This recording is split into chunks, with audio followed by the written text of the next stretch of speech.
ഉച്ചത്തേക്ക് ഊണിനായിട്ട് ഇന്നൊരു അയിലക്കറിയും അയില വറുത്തതും മാത്രമേ ഉള്ളായിരുന്നു കേട്ടോ. നല്ല വയ്യായികയൊക്കെ ഉണ്ടായതുകൊണ്ട് ഞാൻ കൂടുതൽ കറികളൊന്നും ഉണ്ടാക്കാൻ നിന്നില്ല.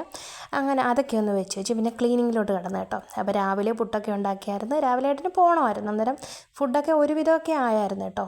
അങ്ങനെ അതൊക്കെ ഒന്ന് കഴുകി വെച്ച് നമ്മുടെ തേങ്ങ ചിരകിയ ചിരവയും മിക്സിയൊക്കെ ഒന്ന് ക്ലീൻ ചെയ്ത് വെച്ച് കേട്ടോ. അല്ലെങ്കിൽ അതിനെല്ലാം അരപ്പൊക്കെ പറ്റിയിരിക്കും. അതുകൊണ്ട് അത് ഞാൻ എന്നും ചെയ്യുന്ന ക്ലീനിങ് കേട്ടോ.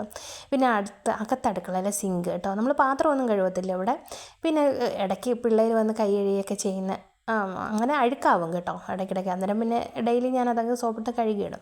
പിന്നെ ഗ്യാസ് സ്റ്റൗ ഏറ്റവും അഴുക്കാവുന്ന ഒരിടമാണ് ഈ ഗ്യാസ് സ്റ്റൗ എന്ന് പറയുന്നത് കേട്ടോ. നമ്മൾ മീനൊക്കെ വറക്കുമ്പോൾ എണ്ണ തെറിക്കുകയും അങ്ങനെ അത് കുറച്ച് വിമ്മൊക്കെ ഇട്ട് അതങ്ങ് തേച്ച് കഴുകി വെക്കും കേട്ടോ. പിന്നെ ഞാൻ പാത്രങ്ങളൊക്കെ ഒന്ന് എടുത്ത് വെയിലത്ത് കൊണ്ട് വെക്കും. വെയിലുണ്ടെങ്കിൽ വെയിലത്ത് വെച്ച് തന്നെ ഉണക്കി അങ്ങ് വെക്കും കേട്ടോ. പിന്നെ ഈ ട്രെയിൽ വെള്ളം ഇരുന്നാൽ പിന്നെ വഴുവഴുപ്പൊക്കെ വരും കേട്ടോ. അപ്പോൾ അത് നമ്മൾ എന്നും ഡെയിലി കഴുകാൻ കുറച്ച് ശ്രദ്ധിക്കണേ. അങ്ങനെ പിന്നെ സിങ്കൊക്കെ ഒന്ന് നന്നായിട്ട് കഴുകി കേട്ടോ. മീനൊക്കെ എടുത്താണെങ്കിൽ ചിലപ്പോൾ ഉണങ്ങിയാലും ആ ഒരു മണം വരും. അതുകൊണ്ട് ഇത്തിരി തോനെ വിമ്മൊക്കെ ഇട്ടങ്ങ് കഴുകും കേട്ടോ. അങ്ങനെ അതൊക്കെ ഒന്ന് ക്ലീൻ ചെയ്ത് വെച്ച് അപ്പം ഈ ഉച്ചയ്ക്കത്തെ ക്ലീനിങ് ഇതൊക്കെ കേട്ടോ. ഇനി വൈകുന്നേരം ആകുമ്പോഴത്തേക്ക് തൂത്തുവാരി ബാക്കി കാര്യങ്ങളൊക്കെ കേട്ടോ. അപ്പോൾ ഓക്കെ, ബൈ.